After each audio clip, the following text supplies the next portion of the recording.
सौतेली नागिन माँ। कोयले की खान में खुदाई का काम चल रहा था। बताया गया था कि और ज्यादा गहराई में और ज्यादा कोयला है। सब मजदूर खुदाई में लगे थे। किसी को ध्यान नहीं रहा कि कहीं पास से पानी का बहना चालू हो गया है। एक दिन एक मजदूर बाबू का ध्यान उस तरफ जाता है। अरे साहब, देखिए पानी। अरे हाँ, अरे काम रोक दो, अब मत खोदो, कहीं से पानी आ रहा है, खतरनाक हो रहा है।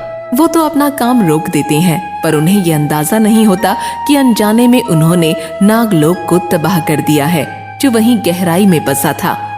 नागलोक में सब जगह पानी पानी हो गया था। अरे ये सब क्या हो गया?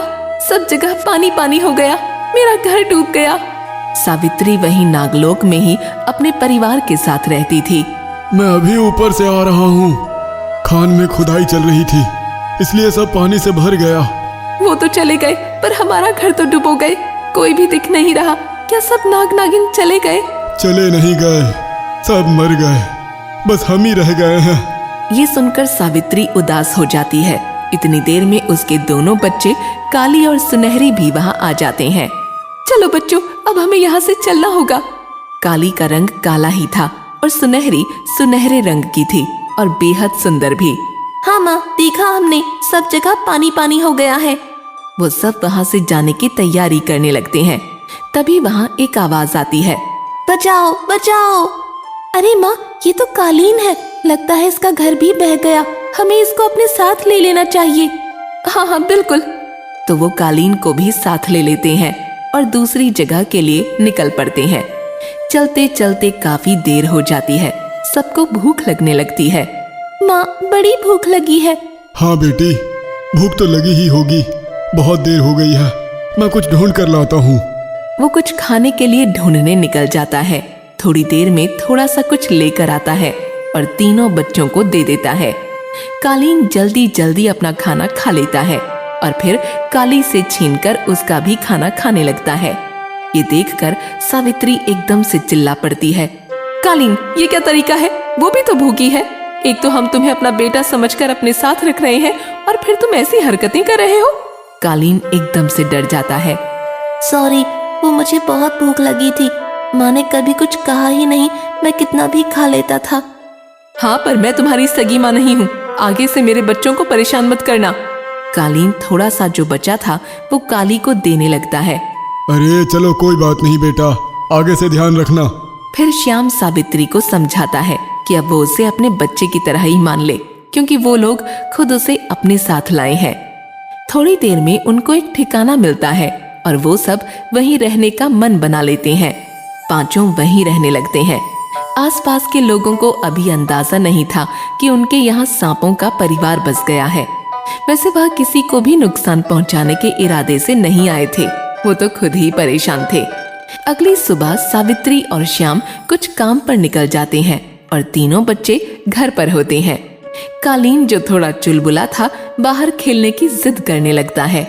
चलो ना तुम दोनों भी बाहर खेलते हैं। नहीं, माँ ने मना किया था, अभी हम नए हैं ना, यहाँ किसी को नहीं जानते। हाँ सही बात है, हमें बाहर नहीं जाना चाहिए। पर कालीन मानता ही नहीं, वो बाहर भाग जाता है। थोड़ी देर तो किसी का ध्यान नहीं जाता, पर जैसे ही सब सांप को देखते हैं डर जाते हैं। अरे बाप रे, यहाँ सांप कैसे आ गया? आज तक तो देखा नहीं। अरे वो बाद में सोचना, अभी इसको मारो। सब उसके पीछे पीछे भागने लगते हैं। कोई डंडे से वार करता है, कोई पत्थर मारता है। कालीन बड़ी मुश्किल से जान बचाकर झाड़ियों में छिप जाता है। रात को जब सावित्री और श्याम कालीन के बारे में पूछते हैं तो काली उन्हें सारी बात बताती है। अच्छा हुआ खुद ही चला गया, मुझे वो वैसे भी पसंद नहीं था। मुझे माँ बोलता था ना, मुझे अच्छा नहीं लगता था, मैं उसकी माँ थोड़ी हूँ। ऐसे मत कहो सावित्री, अकेला बच्चा है वो, उसे ढूंढना होगा। असली ना सही, पर अब तो माँ तुम ही हो उसकी, पता नहीं किस हाल में होगा। चलो मेरे साथ उसे ढूंढने। सावित्री का बिल्कुल मन नहीं था कि वो मिले, पर फिर भी श्याम के कहने पर वो उसके साथ जाती है। वो थोड़ी ही दूर गए होते हैं तब सावित्री को कालीन लहूलुहान दिख जाता है, पर वो उसे अनदेखा कर देती है। जब से उसने काली को रुलाया था वो उससे बुरी तरह से चिढ़ गई थी। माँ, मैं यहाँ हूँ, मुझे बहुत चोट लगी है, मुझे बचा लो। ये सुनकर सावित्री को उसके पास जाना ही पड़ता है। वो उसको बस थोड़ा सा पुचकारती है और सब घर आ जाते हैं। माँ, भूख लगी है। ये सुनकर सावित्री का पारा चढ़ जाता है। जब देखो भूखा ही रहता है, एक तो कुछ काम का भी नहीं है, उस पर कभी भी कहीं भी भाग जाता है, कभी खाने को चाहिए। इसकी नौकरी करते रहो बस। वो बड़बड़ कर रही होती है और उसे पता नहीं होता कि कालीन ने सब सुन लिया है। वो चुपचाप वहाँ से रोता हुआ चला जाता है। किसी को पता नहीं चलता। हद करती हो सावित्री, इतने छोटे बच्चे से दिक्कत क्या है तुम्हें? पता नहीं कहाँ चला गया। सावित्री कोई जवाब नहीं देती, बस अपनी बेटियों को लेकर अंदर चली जाती है। कालीन कहीं नहीं मिलता। अब उन्हें वहाँ रहते हुए काफी समय हो गया था। माँ, क्या मैं बाहर खेलने जा सकती हूँ? अब तो हम यहाँ की जगह जान गए हैं। अरे नहीं सुनहरी, तुम इतनी खूबसूरत हो, कहीं कोई तुम्हें उठाकर ना ले जाए। माँ प्लीज, मैं रख लूंगी अपना ध्यान। सुनहरी इतनी जिद करती है तो सावित्री को हाँ बोलना ही पड़ता है। वो बेफिक्री से बाहर खेलने लगती है और थोड़ा दूर निकल जाती है। होता वही है जिसका डर होता है। सुनहरी एक सपेरे को दिख जाती है। वाह, कितनी खूबसूरत है ये। अगर इसे मैं पकड़ लूं तो इसका खेल देखने का लोग काफी अच्छा पैसा देंगे। वो सुनहरी को पकड़ने की कोशिश करता है, पर वो उसके हाथ नहीं आती। वो उसका पीछा कर उसका घर देख लेता है। अच्छा, यहाँ रहती है, ठीक है। वो उसे अगले दिन पकड़ने के इरादे से वापस लौट जाता है। अगले दिन अब वो सुनहरी का इंतजार करने लगता है और सुनहरी खेलने बाहर आती भी है। बस बिना देर किए सपेरा उसे पकड़ लेता है और झोले में दबाकर गायब हो जाता है। जब काफी देर हो जाती है तब सावित्री को उसका ध्यान आता है। अरे पता नहीं कहाँ चली गई। कितना मना करती थी मैं कि मत जा बाहर, खतरा है, पर सुनती भी नहीं थी। सब उसे ढूंढने निकल जाते हैं। सपेरा उसे एक कमरे में ले जाता है और थोड़ा सा खोल देता है। छोड़ दे मुझे, मेरे माँ बाप को पता चलेगा ना तो तुझे छोड़ेंगे नहीं।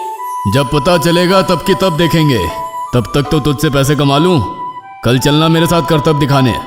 मुझे माँ की बात मान लेनी चाहिए थी, आज इस मुसीबत में न पड़ती। उसे पता ही नहीं होता कि उसी कमरे में कोई और भी होता है जो उसकी आवाज पहचान लेता है। अरे ये तो सुनहरी दीदी की आवाज लगती है। कालीन जब घर छोड़कर आया था वो उसी कमरे में रह रहा था। वो भागकर सुनहरी के पास जाता है। दीदी रोना बंद करिए, मैं आपको बचा लूंगा। सुनहरी उसकी आवाज सुनकर एकदम चौंक जाती है। तुम यहाँ कैसे, क्यों चले गए थे? बस दीदी, ऐसा लगने लगा था कि मेरी वजह से परेशानी हो रही है। उस दिन माँ भी कुछ कह रही थी, मैंने सुन लिया था। वो रोने लगता है। अरे माँ की बात का क्या बुरा मानना, उनको गुस्सा जल्दी आ जाता है, हम पर भी चिल्लाती रहती हैं। बस अब अपन यहाँ से निकलते हैं और फिर घर चलेंगे, ठीक है? वो दोनों मिलकर वहाँ से निकलने का प्लान बना लेते हैं। रात तक सपेरा नहीं आता, तब तक दोनों कैसे क्या करना है सोच कर रखते हैं। जब रात को सपेरा आता है सुनहरी उसके सामने बिल्कुल नहीं रोती। आप जैसा बोलेंगे मैं कर लूंगी, क्योंकि मेरी माँ तो अब मुझे भूल चुकी होंगी। ये सुनकर सपेरा थोड़ा बेफिक्र हो जाता है और आराम से सो जाता है। सुबह वह सुनहरी को लेकर करतब दिखाने निकलता है। उसे पता ही नहीं होता कि कालीन भी उसके झोले में चुपके से बैठ गया है। सपेरा चलते चलते सबको करतब दिखाते दिखाते जल्दी ही सुनहरी के घर के पास पहुंच जाता है। कालीन भी अपना घर पहचान लेता है। घर के पास आते ही कालीन सपेरे के पैर में घुस जाता है। अरे अरे, ये एक और सांप कहाँ से आ गया? कहीं ये जहरीला तो नहीं? वो डर के कांपने लगता है और उसके हाथ से सुनहरी छूट जाती है। छूटते ही वो अपने घर भागती है। सुनहरी को घर पहुंचता देख कालीन सपेरे में से निकलकर झाड़ी में चला जाता है और सपेरा वहां से भाग जाता है। अरे सुनहरी, तुम कहाँ चली गई थी? वापस कैसे आई? किसने बचाया? क्या हुआ? सब बताएंगे माँ, पर मैं नहीं, कोई और बताएगा। वो कालीन को झाड़ी के पीछे से लेकर आती है और फिर दोनों पूरी बात बताते हैं। सारी बात सुनकर सावित्री खुद पर शर्मिंदा होती है। वो कुछ कहती नहीं, बस कालीन के सर पर हाथ फेरती है। चलो आज सब साथ बैठकर खाना खाएंगे। चलो कालीन बेटा, तुम भी आ जाओ। ये सुनकर कालीन भी भागकर अपनी माँ के पास चला जाता है।